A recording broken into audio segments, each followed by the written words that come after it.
trying to remember why I'm fighting for freedom in this country. I traveled around. I started going south. We ended up in Memphis. We saw Elvis Presley's house. We drove down to Houston, met with some members of the Revolution PAC, some of the founders of the PAC that I helped form. Checked out Ron Paul's district for the first time, and then headed around the Gulf Coast to go visit my family. My parents had just moved to Florida. On the upswing, stopped in the oldest city in the country, St. Augustine, Florida, beautiful place. And then went on to Madison, Georgia, where I was doing some ancestry work to discover my roots. And I found my great-grandfather, Robert Maddox Martin, was born in that town. So I contacted the archives department of this small town in Madison, Georgia, to see if they could help me discover who his parents were, who his grandparents were, where they came from, where did I come from. And what I found out was so profound. This guy, I walk into this old jail in this small town. It looked like it hasn't been touched in 100 years. It looked like Hill Valley from Back to the Future, like literally. And he pulls out the records. He hands me my great-great-grandmother's wedding certificate, and goes along this entire ancestral history and tells me about my ancestors who fought in the American Revolution. And I had known about I known about one relative that had fought at the Battle of Kings Mountain, and this was another stop on my trip. If you don't know about the Battle of Kings Mountain, it was a turning point in the American Revolution, and it started something. Pardon me, this is really, it really hit me hard when I was on this trip, because I'm walking in the footsteps of my relatives who fought and bled for this country.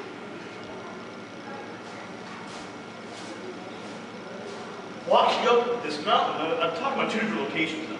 Madison, Georgia was one place where I discovered some roots, but the Battle of Kings Mountain was another location where my fifth great-grandfather, Andrew Carruthers, fought against the British. And I'm walking up this mountain, and I'm discovering, and I'm envisioning this battle against the British. These were the over-mountain men. These were the militia, the backwoods militia. This was the frontier of America. And you had this invading force, these redcoats coming in and telling them what to do, and they're like, fuck no! We're going to be free, we're going to step off from our families, and we're going to go, we're going to fight you wherever it takes. They surrounded the British, and they won that battle. And it changed the entire perception of the American Revolution, because word spread. They didn't have the internet back then. Okay? They just had word of mouth. Couriers on horseback. The over-mountain men did it. They beat the empire, the evil British Empire. They pushed them back. They shot Ferguson on his horse. Seven rounds went into his body, and he fell. The over-mountain men, militia, what they did in this backwoods, they formed their own martial court. They hung the British from the trees. They were not going to lay down and have their freedoms trampled. This is what I discovered.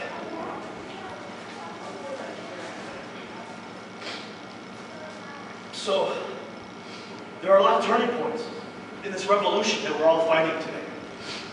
And,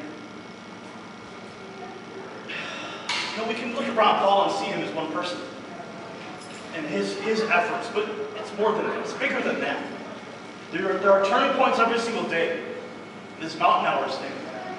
When Joey introduced it to me, I thought to myself, okay, another silver bullet. And believe me, I hear a lot of silver bullets in this book.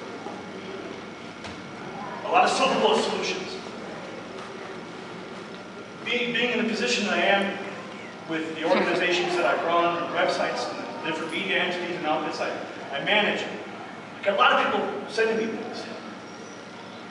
But when Joey introduced me, of course I'm skeptical. I'm always skeptical of everything. I always ask questions. Yeah.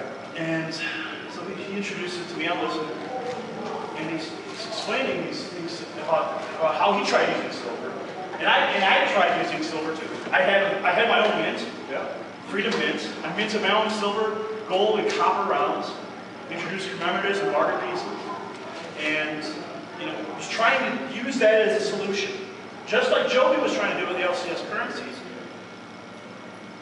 He was experiencing people were buying lots of silver. But what were they doing with it? They were just simply storing it. So there's a lot of firsts in this revolution, and I've heard about alternative currencies back in 2006, and I sort of wrote them off, but never actually saw them in practical application. Never used them. Never bought anything with them. So I never could really say. Never could really judge them effectively. But on this trip, on the tail end of this 5,000-mile trip across this country, which today took me to the highest point I've ever been on this planet. Scared the hell out of me and my wife. And 13,500 feet. Awesome. I'm proud of it. Holy shit. I got pictures to prove it. I've already shared it on Facebook. And that's another first. So, but to have the ability to actually use mountain hours in practical transactions was, I believe, a very, very strong revolutionary first step for this movement. And I think that these things can really work. Now, I think that they need a specific environment to have success. I think that they will flourish in the right towns, right markets, right economies.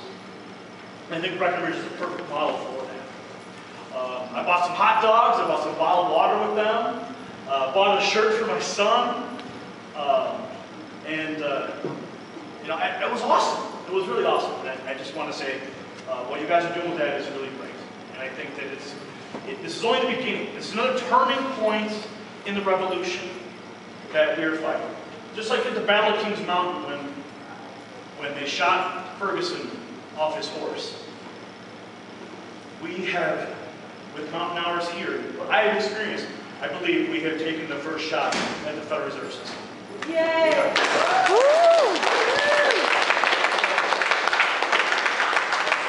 I'm not going to take up too much more of your time. I've already blustered over my past and the experiences I've had. But I think that what we all need to take away from these experiences and from this mountain hours experiment is that this is a turning point. And look into yourself and try to find where your turning point is. And don't be afraid to look into your roots, man, because you will find some really, really great things. So, thanks, Wayne, Joey, for this opportunity. Thanks everyone for